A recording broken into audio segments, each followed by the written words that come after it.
اقوام متحدہ کی سلامتی کونسل میں ایران کے مسئلے پر گرما گرم بحث ہوئی۔ امریکہ اور ایران نے کشیدگی کے لیے ایک دوسرے کو ذمہ دار ٹھہرا دیا۔ ایران حکومت مذاکرات کا دعویٰ کرتی ہے لیکن اقدامات اس کے برعکس ہیں۔ امریکی مندوب کا الزام۔ ایرانی نمائندے نے کہا ایران کشیدگی اور تصادم نہیں چاہتا لیکن جارحیت کا فیصلہ کن جواب دیں گے۔ پاکستان نے ایران کے خلاف طاقت کے استعمال کی مخالفت کی۔ بیرونی مداخلت کو UN چارٹر کے منافی قرار دیا۔ روس اور چین نے بھی امریکہ کو جارحیت سے باز رہنے کا مشورہ دیا۔ امریکی مندوب بولے دنیا جان لے ایرانی حکومت کمزور ہو رہی ہے۔ مذاکرات کا دعویٰ ایک ڈھونگ، ایرانی اقدامات اس کے برعکس ہیں۔ Everyone in the world needs to know that the regime is weaker than ever before and therefore is putting forward this lie. Iran says it's ready for dialogue, but its actions say otherwise. Iran کے مندوب نے امریکہ کو آئینہ دکھا دیا۔ کہا انسانی ہمدردی کے نام پر طاقت کا استعمال عالمی قوانین کی خلاف ورزی ہے۔ ایران نہ کشیدگی چاہتا ہے نہ تصادم، لیکن جارحیت کا فیصلہ کن جواب دیں گے۔ Iran seeks neither escalation nor confrontation. However, any act of aggression, direct or indirect, will be met with a decisive, proportionate and lawful response. This is not a threat. It is a statement of legal reality. Pakistan کے مستقل مندوب عاصم افتخار نے ایران کے خلاف طاقت کے استعمال کی مخالفت کی۔ بیرونی مداخلت کو UN چارٹر کے منافی قرار دیا۔ All parties must exercise restraint, act responsibly, strictly stay within the bounds of international law, and eschew any action that will be detrimental to regional and international peace and security. امریکہ ہوش کے ناخن لے، جون 2025 کا المیہ دہرانے سے گریز کرے۔ روسی مندوب کا دو ٹوک موقف۔ کہا امریکہ خود کو عالمی منصف سمجھنا بند کرے۔ چینی مندوب نے خبردار کیا کہ فوجی مہم جوئی خطے کو گہری کھائی میں دھکیل دے گی۔ انہوں نے مسائل کے حل کے لیے سفارتی مدد فراہم کرنے کی پیشکش کی۔ مشرق وسطیٰ پر چھائے جنگ کے بادل چھٹ گئے۔ مسلم ممالک نے صدر ٹرمپ کو ایران پر حملہ نہ کرنے پر قائل کر لیا۔ امریکی خبر ایجنسی کے مطابق سعودی عرب، قطر، مصر اور عمان نے امریکہ کو حملے سے باز رہنے کا مشورہ دیا۔ انہیں سمجھایا کہ جنگ کی صورت میں تیل کی قیمتیں بڑھیں گی، امریکہ معاشی بحران کا شکار ہوگا۔ وائٹ ہاؤس کی ترجمان کیرولائن لیوچ کے مطابق ایران کے خلاف اب بھی تمام آپشنز ٹیبل پر موجود ہیں۔ نیو یارک ٹائمز کے مطابق اسرائیل نے بھی جوابی کارروائی کے خوف سے ایران پر حملے کی مخالفت کی۔ امریکہ نے ایران کے 5 عہدیداروں پر پابندیاں عائد کر دیں۔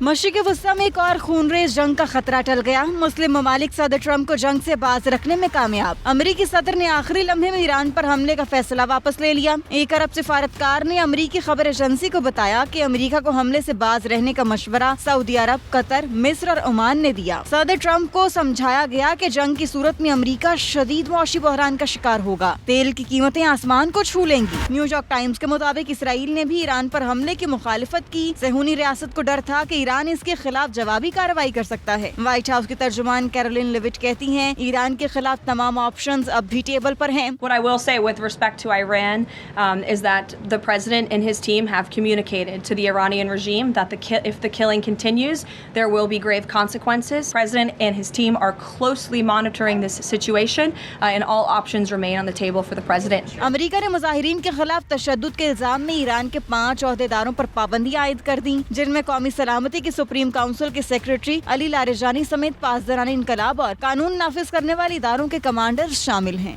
قومی اسمبلی کا اجلاس جاری۔ اجلاس کے آغاز پر اپوزیشن ارکان نے قائد حزب اختلاف کی تقرری کا مطالبہ دہرایا تو اسپیکر ایاز صادق نے PTI کے چیف ویپ عامر ڈوگر سے کہا آپ میرے چیمبر میں آئیں، ایک نوٹیفیکیشن دینا ہے۔ قومی اسمبلی کا اجلاس جاری ہے۔ اجلاس کے آغاز پر ہی اپوزیشن ارکان نے قائد حزب اختلاف کی تقرری کا مطالبہ دہرا دیا تو اسپیکر ایاز صادق نے PTI کے چیف ویپ عامر ڈوگر سے کہا کہ آپ میرے چیمبر میں آئیں، ایک نوٹیفیکیشن دینا ہے۔ تو قومی اسمبلی کے اجلاس میں وقفہ سوالات اب مؤخر کر دیا گیا ہے۔ قومی اسمبلی اجلاس اپوزیشن ارکان کا قائد حزب اختلاف کی تقرری کا یہ اہم ترین معاملہ تھا، یہ اہم ترین مطالبہ تھا، اور اسی تناظر میں اسپیکر قومی اسمبلی سردار ایاز صادق نے چیف ویپ عامر ڈوگر سے کہا کہ آپ میرے چیمبر میں آئیں، ایک نوٹیفیکیشن دینا ہے۔ اسپیکر قومی اسمبلی ایاز صادق نے چیف ویپ عامر ڈوگر کو اپنے چیمبر میں بلایا قومی اسمبلی بیرسٹر گوہر اور عامر ڈوگر اسپیکر چیمبر چلے گئے ہیں۔ اب کی یہ اپڈیٹس ہے، یہ خبر ہے کہ قومی اسمبلی میں بیرسٹر گوہر اور عامر ڈوگر اسپیکر چیمبر چلے گئے ہیں۔ تو آپ میرے چیمبر میں آئے، اسپیکر نے عامر ڈوگر کو بلا لیا اور جس کے بعد بیرسٹر گوہر اور عامر ڈوگر اسپیکر چیمبر چلے گئے ہیں۔ تو اہم ترین معاملہ ہے اپوزیشن ارکان کا قائد حزب اختلاف کی تقرری کا یہ معاملہ ہے، یہ مطالبہ ہے، اور اسی تناظر میں آج جب قومی اسمبلی کا اجلاس شروع ہوا تو اسپیکر قومی اسمبلی سردار ایاز صادق، جنہوں نے کہا چیف ویپ عامر ڈوگر کو کہ آپ آئیں میرے چیمبر میں، ایک نوٹیفیکیشن دینا ہے، اور جس کے بعد بیرسٹر گوہر اور عامر ڈوگر اسپیکر چیمبر چلے گئے ہیں۔ تو اسپیکر قومی اسمبلی ایاز صادق نے چیف ویپ عامر ڈوگر کو اپنے چیمبر میں بلا لیا ہے، اور اس کے بعد بیرسٹر گوہر اور عامر ڈوگر اسپیکر چیمبر چلے گئے ہیں۔ جی ہاں، قومی اسمبلی کا اجلاس اس وقت جاری ہے اور اسپیکر قومی اسمبلی ایاز صادق کی جانب سے چیف ویپ عامر ڈوگر کو چیمبر میں بلایا گیا اور اپوزیشن ارکان کی جانب سے قائد حزب اختلاف کی تقرری کا مطالبہ کیا گیا تھا، جس کے بعد اب یہ لیٹسٹ اپڈیٹ سامنے آئی ہے کہ اسپیکر قومی اسمبلی ایاز صادق نے چیف ویپ عامر ڈوگر کو اپنے چیمبر میں بلایا اور ان کی جانب سے کہا گیا کہ آپ کو اپوزیشن لیڈر کا نوٹیفیکیشن دینا ہے، اور اس کے بعد قومی اسمبلی میں بیرسٹر گوہر اور عامر ڈوگر اسپیکر چیمبر چلے گئے۔ تو آپ کو اس حوالے سے بتا رہے ہیں کہ قومی اسمبلی میں اپوزیشن لیڈر کی تقرری کا مرحلہ مکمل کر لیا گیا ہے۔ ذرا یہ بتا رہے ہیں محمود اچکزئی کو قومی اسمبلی میں اپوزیشن لیڈر تعینات کر دیا گیا ہے۔ بڑی اہم خبر ہے اپوزیشن لیڈر کی تعیناتی کے حوالے سے، اور اس وقت آپ دیکھ سکتے ہیں کہ محمود خان اچکزئی جنہیں باقاعدہ طور پر جو ہے وہ تعینات کیا گیا ہے، اور قومی اسمبلی میں اپوزیشن لیڈر کی تقرری کا مرحلہ مکمل ہو گیا ہے۔ ایک پورا پروسیس ہوتا ہے، اس سے پہلے اسکروٹنی کی گئی تھی، اور آج جب قومی اسمبلی کا اجلاس شروع ہوا تھا تو اسپیکر قومی اسمبلی سردار ایاز صادق نے چیف ویپ عامر ڈوگر کو بلایا تھا اور وہ ان کے چیمبر میں گئے تھے۔ انہوں نے کہا کہ ایک نوٹیفیکیشن دینا ہے، اور اب محمود اچکزئی کو قومی اسمبلی میں اپوزیشن لیڈر مقرر کر دیا گیا ہے۔ تو قومی اسمبلی میں اپوزیشن لیڈر کی ذمہ داریاں اب نبھائیں گے محمود اچکزئی، جو بن چکے ہیں باقاعدہ طور پر اپوزیشن لیڈر مقرر کر دیے گئے ہیں، نامزد کر دیے گئے ہیں، اور اسپیکر قومی اسمبلی نے اپوزیشن لیڈر کی تقرری کی سمری پر دستخط بھی کر دیے ہیں۔ ذرائع اب تک یہ بتا رہے ہیں اسپیکر نے محمود اچکزئی کو اپوزیشن لیڈر مقرر کرنے کی منظوری دے دی ہے۔ ذرائع کی جانب سے یہ بھی کہا جا رہا ہے۔ جی ہاں، اسپیکر قومی اسمبلی نے اپوزیشن لیڈر کی تقرری کی سمری پر دستخط کر دیے ہیں۔ اسپیکر نے محمود اچکزئی کو اپوزیشن لیڈر مقرر کرنے کی منظوری دے دی ہے۔ قومی اسمبلی میں اپوزیشن لیڈر کی تقرری کا مرحلہ جو معاملہ چل رہا تھا، اور بالآخر تقرری کا مرحلہ مکمل کر لیا گیا ہے۔